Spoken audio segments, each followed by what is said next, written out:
We have a cluster of the earthquakes at a depth of the 1 kilometer to around 6 or 7 kilometers.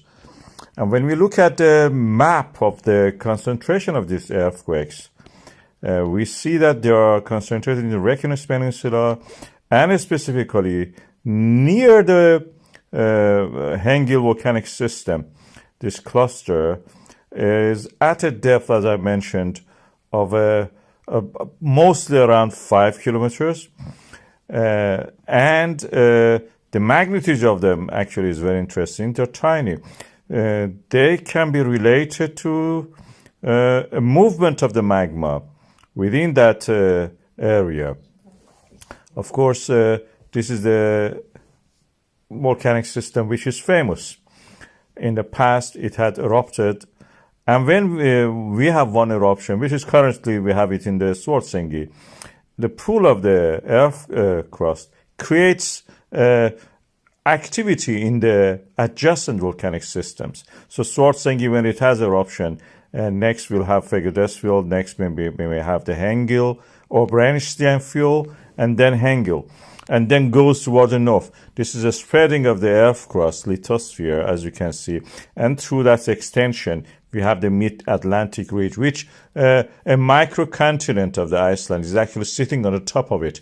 So it's created this Reykjanes Peninsula in that area, adjacent to that microcontinent. And we have one eruption in this area, for example, Svartsengi. The next one also will happen in that adjacent toward the east area. Most of these are on the Eurasian plate. I have a video about this. Please watch this. We have started the day by a series or a cluster of the earthquakes concentrated around the Hengill volcanic system in the Reykjanes Peninsula of Iceland. The depth of most of them is around 5 to 7 kilometers, and they are concentrated around the Hengill area.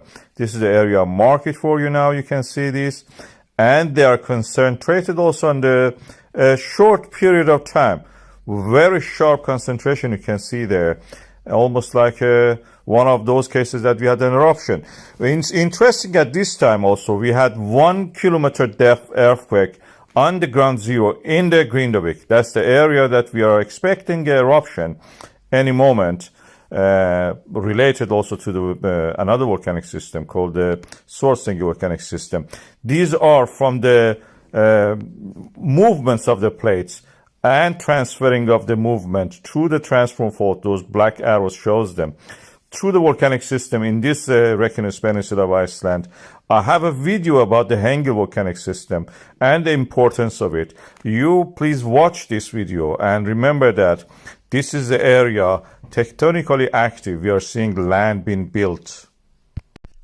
There is a very common mistake according to which in Iceland we have the boundary between the American plate and Eurasian plate.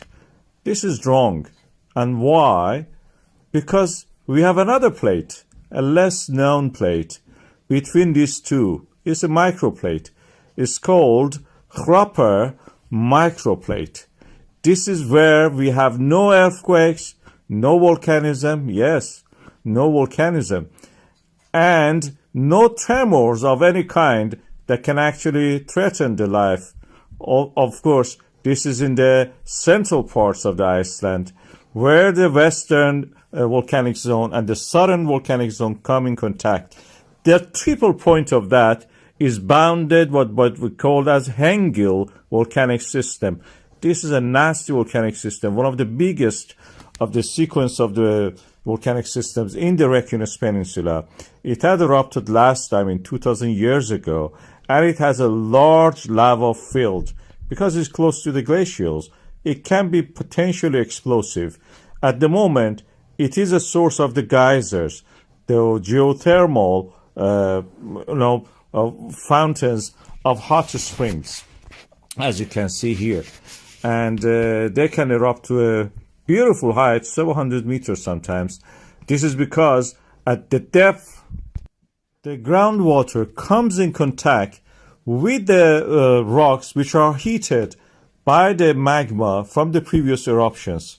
This is practically the lower to the middle part of the ophiolite system that we know from the Oman, Cyprus, Iran, America, Australia, even Britain. These are the areas that the volcanic eruption happened in the past. Of course, this Reykjanes Peninsula has been active over the past few years. We had the Fagradalsfjall, Merardalur, Litli-Hortor, Sundunka, Hagafell, Grindavik, and again Sundunka 2 eruptions happening one after another. These volcanic systems are extending where the earth crust is extending and getting thinner and opening up a way for the magma to rise, to form actually by the melting of the top part of the mantle and rise and erupt as lava. Each volcanic system on its own transfers the movement, the thinning of the ground from one system through this process of badinage, means sausage making. These are like a sausage rolls twisted at certain points, starting from the Atlantic Ocean in the Reykjanes Ridge, and then earthquakes transfer through that ridge to the Reykjanes Peninsula and through every single volcanic system that we have there: Elfdorf, Svartsengi, Fagradalsfjall, Kristuvik, Brennisteinsfjöll, and the last one is Hengill one. And the Hengill after that is a triple junction for the south and the western volcanic zones.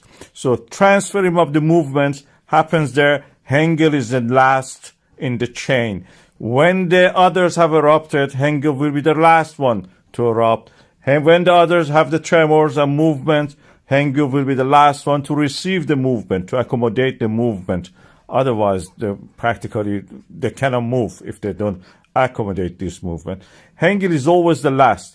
So in that sense, we can say that this is difficult to move the Hengill. And now the Hengill, we have earthquakes in that area, which is now moving. The transformation of the movement from the Reykjanes Ridge to the Reykjanes Peninsula is not completed. And as the time goes by, when the Kristuvik volcanic system is awakening, next is the Brennisteinsfjöll activated, and then the Hengill volcanic system.